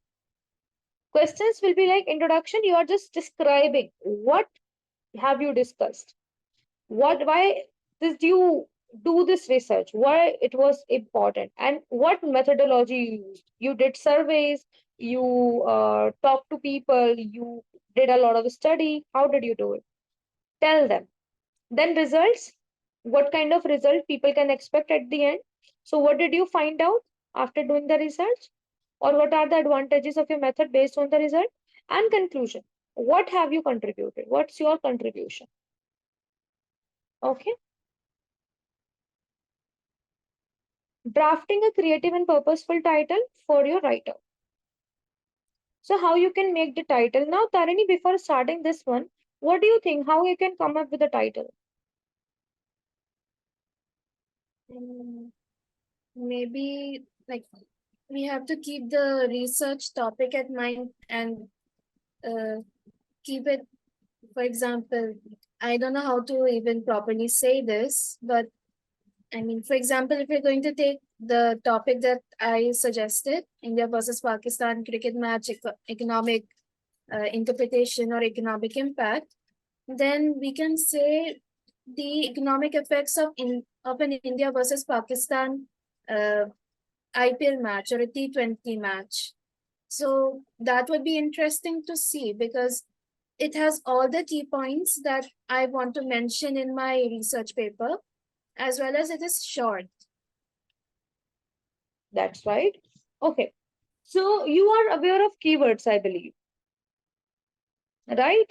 Now, with the keyword, your topic should be very much attention grabbing. For example, the advantages of this, maybe.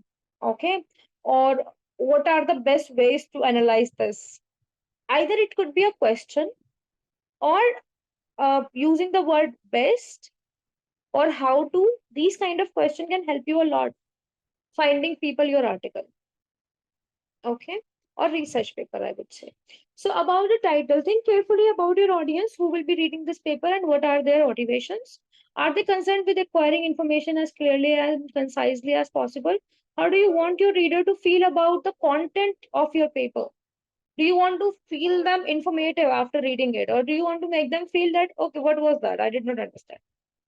Confused. So what you want them to feel.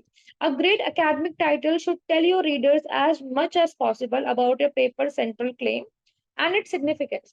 If you are saying that uh, drugs are illegal, drugs should be illegal, you have to tell so many things about it that people should start believing that yes, it's illegal.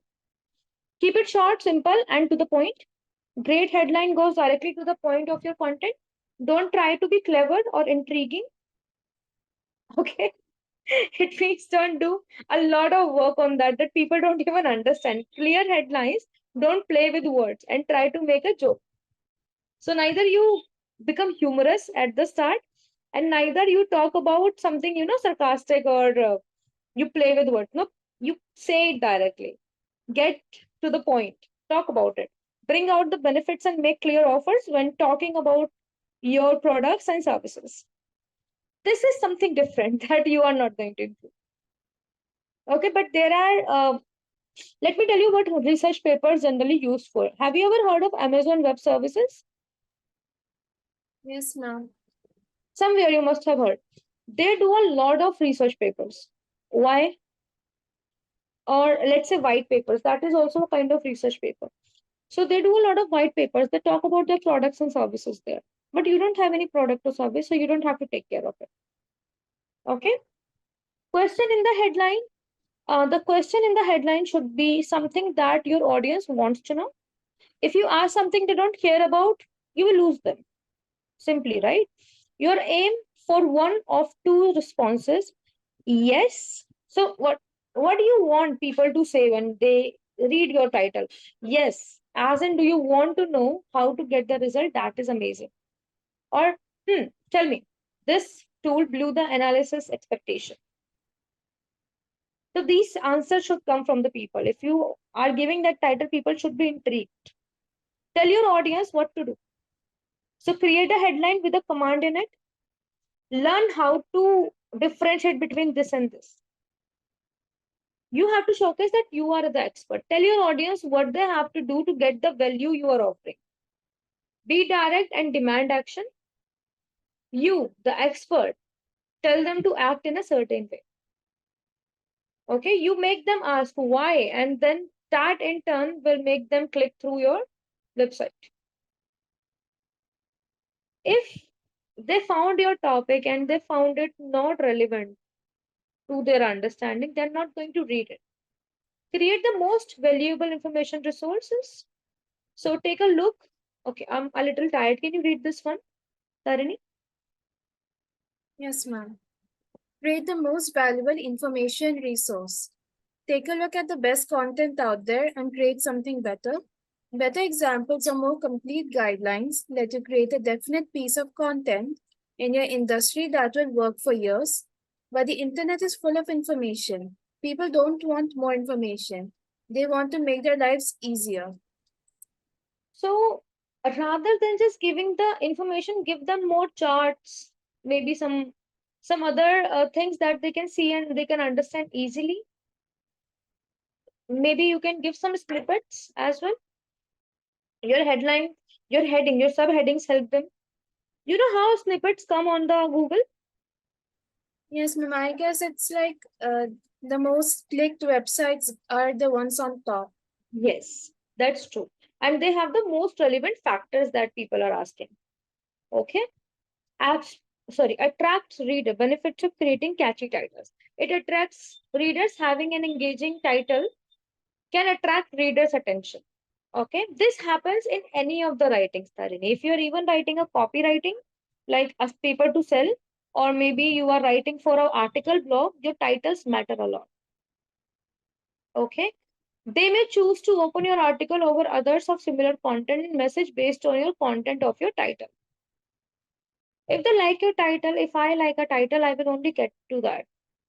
Okay, if I wrote Ways to improve communication skills, and somebody is telling me ways to improve grammar. Will I open that? Improve your grammar today. Will I open that? No. No, right?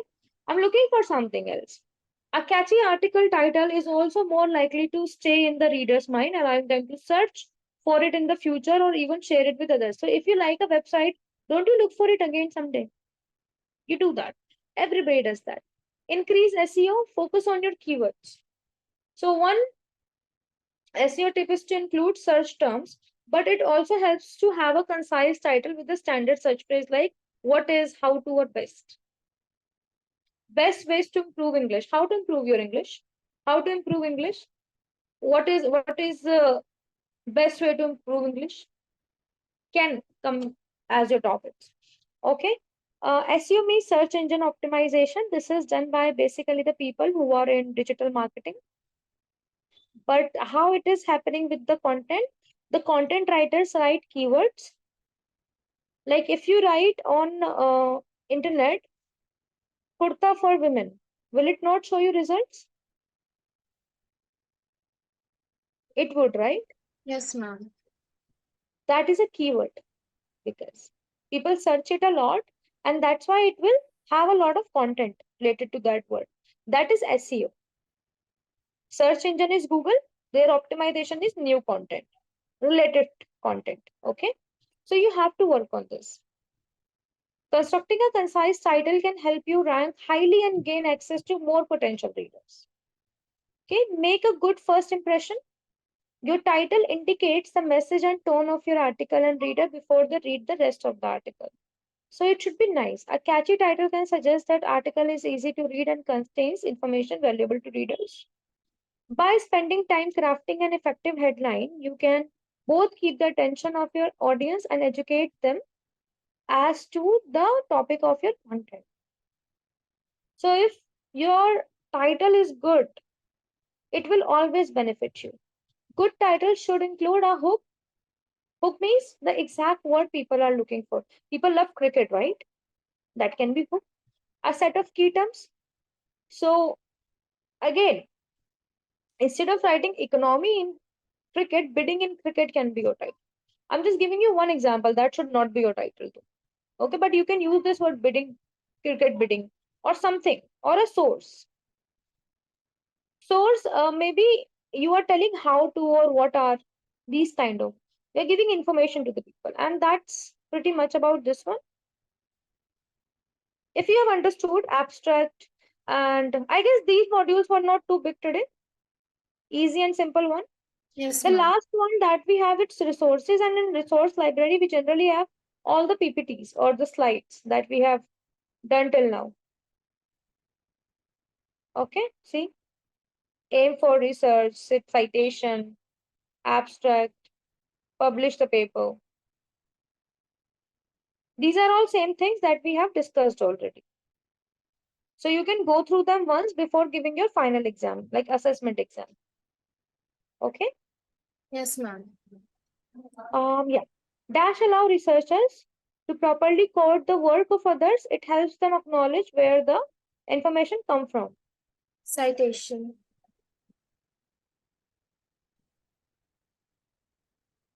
Research work can include industry information and data legally protected by Intellectual property rights. the rationale behind citations are. All of the above. You did not read it, right? Ma'am, I just understood that it would be all of the above. The importance of references are. Yes,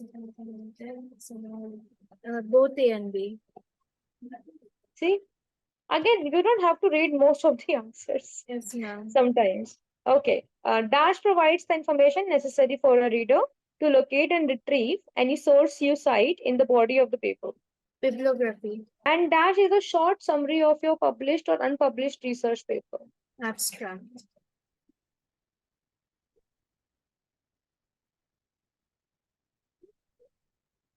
Word limit of abstract. 150 to 200 words. An abstract should be. All of the above. I knew it. The elements of abstract are